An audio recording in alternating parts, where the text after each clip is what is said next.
एक लड़की जिसकी मानसिक विकास आमन और सामान्य व्यक्ति से कम था। सरल भाषा में कहें तो यूं कहें कि वो थोड़ी मंद बुद्धि थी। परिवार के प्यारी थी। परिवार के सभी लोग उसे चाहते थे। आस पड़ोस के लोग भी उसे बहुत प्यार करते थे और घर का वो सारा काम करती, सामान्य जीवन जीती। पर एक दिन वो लड़की अचानक से गायब हो जाती है। उसे खोजते खोजते लगभग 3 दिन बीत जाते हैं और 3 दिन बाद जब उसकी खबर मिलती है, तब वो जिस हालत में मिलती है, उस हालत का अंदाजा जब आप सुनेंगे तो आपका भी खून खौल उठेगा और आप भी सोचने पर मजबूर हो जाएंगे। उसके दोनों हाथ बंधे हुए थे, दोनों पैर बंधे हुए थे, आंखें उसकी नोच ली गई थी और शरीर में एक जगह जगह से खून निकल रहा था और पूरे शरीर पर एक भी कपड़ा नहीं था। आखिर उसकी गलती क्या थी जो उसे हैवानों ने इतनी बड़ी सजा दी? और इस घटना के पीछे कारण क्या था, क्या मकसद था? नमस्कार, आदाब, सत श्री अकाल। आप देख रहे हैं प्रदीप स्टोरी और एक नई और एक सच्ची घटना के साथ। मेरे चैनल पर पहली बार आए तो चैनल को सब्सक्राइब कर लीजिए। जैसे ही ये खबर गांव में फैलती है तो गांव में जमघट लग जाता है। सब लोग इकट्ठे हो जाते हैं और जिसने भी उस लड़की की उस हालत को देखा वो सहम गया। कुछ लोग बेहोश हो गए, कुछ लोग अपने आप को संभाल ही नहीं पाए और कुछ लोगों का रो रो कर बुरा हाल था। परिवार वाले तो अपने आप को संभाल ही नहीं पा रहे थे। इस घटना को किसने अंजाम दिया, कौन था इसके पीछे और क्या था उसका मकसद? उस लड़की ने उन दरिंदों का क्या बिगाड़ा था जो उसकी ऐसी हालत कर कर उसको एक सूखे नाले में फेंक दिया? क्या इस घटना ने हमें निर्भया कांड की याद दिला दी है? क्या इस घटना ने फिर से एक दरिंदगी को दोहरा दिया है? जानते हैं इस कहानी में क्या है पूरा वाक्य और क्या है पूरा मामला। उत्तर प्रदेश के अयोध्या कोतवाली के थाने के अंतर्गत एक गांव आता है। वहीं की ये घटना है और हम बात कर रहे हैं 30 जनवरी 2025 की। रात के लगभग 9 बजे के आसपास वो लड़की अपने परिवार के लोगों से कहती है कि गांव में एक धार्मिक आयोजन, एक धार्मिक कार्यक्रम चल रहा है। मैं वहां जा रही हूँ और कुछ ही समय में वापस आ जाऊंगी। क्योंकि उसकी धार्मिक प्रवृत्ति थी, धार्मिक आयोजनों में उसकी रुचि थी। ऐसा पहली बार नहीं था जब वो कार्यक्रम में गई थी और लौट कर नहीं आई। वो अक्सर कार्यक्रम में जाती और लौट कर आती थी। अब 30 जनवरी को वो कार्यक्रम में जाती है, पर 31 जनवरी की सुबह तक वो लौट कर नहीं आती है। अब घर वालों को चिंता होती है, वो आसपास सभी दूर ढूंढते हैं, गांव वाले भी ढूंढते हैं। जब 31 जनवरी से 1 फरवरी का दिन आ जाता है, तब भी उसकी कोई खबर नहीं मिलती है। लगभग 36 घंटे का समय बीत चुका था। अब परिवार वाले, गांव वाले इकट्ठे होकर पुलिस वालों के पास जाते हैं और लड़की की फोटो देते हैं और बताते हैं कि ये हमारी लड़की थी साहब, और 30 जनवरी की रात को लगभग 9 बजे के आसपास घर से धार्मिक कार्यक्रम देखने के लिए गई थी और अभी तक लौटकर वापस नहीं आई है। आप गुमशुदगी की रिपोर्ट लिख लीजिए, इसे ढूंढने की कोशिश कीजिए, कहीं इसके साथ कोई अप्रिय घटना तो नहीं हो गई। पुलिस अपने रवैये को अपनाती है और एक गुमशुदगी की रिपोर्ट लिख लेती है और एक सरल भाषा में कहें तो अपनी खाना पूर्ति पूरी कर लेती है। परिवार के लोगों से कहती है कि आप भी जाकर देखिए, ढूंढिए, आसपास होगी, अगर मिल जाए तो हमें बताना, हम भी अपने लेवल पर प्रयास करेंगे। और पुलिस एक गुमशुदगी की रिपोर्ट दर्ज कर लेती है और सोचती है कि हमारा काम पूरा हो गया। पर जिसका बच्चा जाता है वो कहाँ रुकता है। परिवार और परिवार के लोग गांव वालों के साथ मिलकर उस लड़की को पूरे गांव में ढूंढते रहते हैं और लगातार उसकी खोजबीन करते रहते हैं। अब जब लगातार खोजबीन कर रहे थे तो एक सरकारी स्कूल होता है और सरकारी स्कूल के पास एक शौचालय था। वहां पर कुछ कपड़े दिखाई देते हैं। गांव के कुछ लोगों ने आवाज लगाकर सभी के गांव जो लोग थे सभी को अपने पास बुला लिया।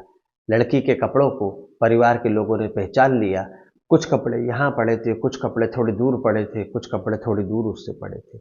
उन कपड़ों की कड़ी को जोड़ते हुए जब परिवार आगे बढ़ा और उन्होंने नाले के अंदर एक शव को देखा, अपनी बेटी को देखा, तो सोचिए उनके ऊपर क्या बीती होगी। उनके रोंगटे खड़े हो गए। जिसने भी उस लड़की को उस हालत में देखा वो तेजी से चीखा और पुकारा। इतनी तेज चीखा लोगों ने कि वहां पर लगे हुए जितने भी लोग थे सभी दौड़कर वहां पर इकट्ठे हो गए और लड़की की वो हालत देखते हैं तो देखकर कुछ लोग तो बेहोश हो गए। लड़की के दोनों हाथ पीछे की तरफ बंधे हुए थे, दोनों पैर उसके बंधे हुए थे, आंखें उसकी नोच ली गई थी और पूरे शरीर पर 25 से ज़्यादा का जख्म के निशान थे। शरीर में जगह जगह से खून निकल रहा था। उन दरिंदों ने ऐसी हैवानियत की जिसकी परिकल्पना आप और हम कभी सपने में भी नहीं कर सकते। और जिसने भी इस मंजर को देखा उसकी रूह कांप गई। जब उस लड़की की माँ ने अपनी बेटी को इस हालत में देखा तो माँ तो बेहोश हो गई। वो 3 बहनें थीं, ये दूसरे नंबर की थी शायद, और पहली बहन ने जब इसको देखा तो वो भी देखकर बेहोश हो गई। गांव के कई महिलाएं, कई पुरुष तो उसको इस अवस्था में देख ही नहीं पाए। तुरंत पुलिस को सूचना दी जाती है। पुलिस मौके पर पहुंचती है और आनन फानन में डेड बॉडी को रिकवर कर उसे पोस्टमार्टम के लिए भेज दिया जाता है। पूरे गांव में आक्रोश था। जितने भी लोग वहां खड़े थे सब गुस्से में थे, सबका खून खौल रहा था। और मैं भी आक्रोशित हूं और आप भी आक्रोशित होंगे इस घटना को सुनकर, इसकी परिकल्पना कर। अब पुलिस एक्टिव होती है। आसपास के लगे सारे सीसीटीवी फुटेज को आपस में जोड़कर देखा जाता है। टावर लोकेशन निकाली जाती है कि उस समय वहां पर कौन कौन था।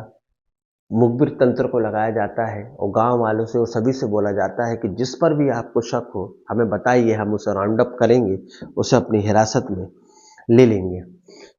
पास ही सांसद महोदय होते हैं, जो वहाँ के प्रतिनिधि होते हैं, उनको भी खबर दे दी जाती है। सभी लोग वहाँ पर इकट्ठे हो जाते हैं क्योंकि ये जो मामला था वो संगीन मामला था, बहुत गंभीर मामला था। और प्रश्न ये उठता है कि वो जो लड़की थी, मंदबुद्धि थी, उसका मानसिक विकास सामान्य व्यक्ति की तरह नहीं था। हालांकि वो घर के पूरे काम करती थी, सोच समझ थी, कार्यक्रमों में जाती और कार्यक्रमों में अटेंड कर कर भक्ति भावना के भजन सुनकर, कार्यक्रम सुनकर घर पर वापस आ जाती। इसी लड़की को, जिसकी उम्र लगभग 20 साल के आसपास थी, बालिग थी, ऐसी लड़की को किसने इस तरह दरिंदों की तरह उसके साथ इस घटना को अंजाम दिया? और क्या उनका दिल नहीं पसीजा इस घटना को अंजाम देने के लिए कि दोनों हाथ उसके पीछे बंधे हुए थे, दोनों पैर बंधे थे, आंखें उसकी नोच ली गई थी और शरीर पर 25 से ज़्यादा चोट के निशान थे और जगह जगह से उसके शरीर से ब्लड निकल रहा था, प्राइवेट पार्ट से ब्लड निकल रहा था। आप सोच सकते हैं कि इन दरिंदगियों ने क्या किया होगा। अब पुलिस अपनी कार्रवाई को आगे बढ़ाती है। सारे सीसीटीवी फुटेज को जोड़ा गया, मुखबिर तंत्र को लगाया गया और पुलिस अंततः सफलता पाती है और 3 लोगों को गिरफ्तार करती है। अब उन 3 दरिंदों के नाम पहले आप जान लीजिए। पहला दिग्विजय सिंह उर्फ बाबा, दूसरा विजय साहू और तीसरा हरिराम कोरी। ये 3 लोग, जो कि मैंने अपने थंबनेल में भी इनकी फोटो दिखाई है, इनका चेहरा, दरिंदों का चेहरा आपको दिखाया है। ये 3 लोग थे, दिग्विजय सिंह उर्फ बाबा, विजय साहू और हरिराम कोरी। पुलिस ने इनको हिरासत में लिया, इनसे पूछताछ की तो उन्होंने अपना जुर्म कबूल लिया और जो कहानी निकलकर सामने आई वो कहानी आप भी सुनिए। तीनों ने घटना वाले दिन बैठकर पहले शराब पी और शराब में मदहोश हो गए और समझ ही नहीं पाए क्या सही और क्या गलत है। और कुछ समय पहले दिग्विजय सिंह उर्फ बाबा की लड़ाई लड़की के भाई से हुई थी। शायद दिग्विजय सिंह उर्फ बाबा नशे की हालत में इनके घर पहुंचा था तो उसके भाई ने उसे मार दिया था और वहां से भगा दिया था। इसी का बदला लेने के लिए दिग्विजय सिंह उर्फ बाबा, हरिराम कोरी और विजय साहू ने उस लड़की के साथ इस घटना को अंजाम दिया, इस दरिंदगी की। पुलिस ने जब इनसे पूछताछ की तो उन्होंने अपने संपूर्ण जुर्म को कबूल लिया है। इन्होंने कबूल लिया कि हाँ साहब, ये दरिंदगी हमने ही की है। पर सवाल अभी भी बाकी है, कहानी अभी बाकी है कि इन दिनों ने उस लड़की के साथ ऐसा क्यों किया, इसके पीछे का मकसद क्या था, इस घटना का उद्देश्य क्या था और इतनी क्रूरता, इतनी बदले की भावना उनके दिल में क्यों थी कि एक लड़की के, जो कि मानसिक विकास उसका ठीक नहीं था, उसके दोनों हाथ पीछे से बंधे हुए थे, दोनों पैर बंधे हुए थे, उसकी आंखें नोच ली गई थी और शरीर पर जगह जगह चोट के निशान थे, जगह जगह से ब्लड निकल रहा था। इन तीनों ने ऐसा क्यों किया? पुलिस ने इनको कस्टडी में ले लिया है, इनसे पूछताछ करेगी और जानने की कोशिश करेगी कि आखिर इनकी घटना के पीछे इन तीनों का मकसद क्या था। इन आरोपियों को जितनी कठिन से कठिन सजा दी जाए, फांसी की सजा दी जाए, तो वो भी कम है, क्योंकि इनने मानवता को शर्मसार कर दिया। मानवता के साथ ऐसी घटना की है जिसके बारे में सुनकर ही हमें कितनी तकलीफ हो रही है। और परिकल्पना कीजिए, जिसके साथ ये घटना कारित हुई उसे कितनी तकलीफ हुई होगी, मरने से पहले उसने कितनी यातनाएं सहन की होंगी उसके परिवार, उसके परिजनों, उसके साथी संबंधियों पर क्या बीत रही होगी। इन आरोपियों को कठिन से कठिन सजा मिलनी चाहिए, इन्हें मृत्यु दंड मिलना चाहिए, वो भी कम है। और पुलिस अभी इन्वेस्टिगेशन करेगी, अभी जानने की कोशिश करेगी कि इन तीनों ने इस घटना को अंजाम क्यों दिया, वारदात का तरीका क्या था, क्या पहले से इन्होंने कोई योजना बनाकर रखी थी और ये क्या बदले की भावना थी या नशे में इन्होंने किया। अभी ये सब कुछ जांच का विषय है। जल्द से जल्द जांच पूरी की जाएगी। चार्जशीट पुलिस कोर्ट में जल्दी पेश करने की कोशिश करेगी और इन आरोपियों को फांसी की सजा तक जरूर पहुंचाएगी।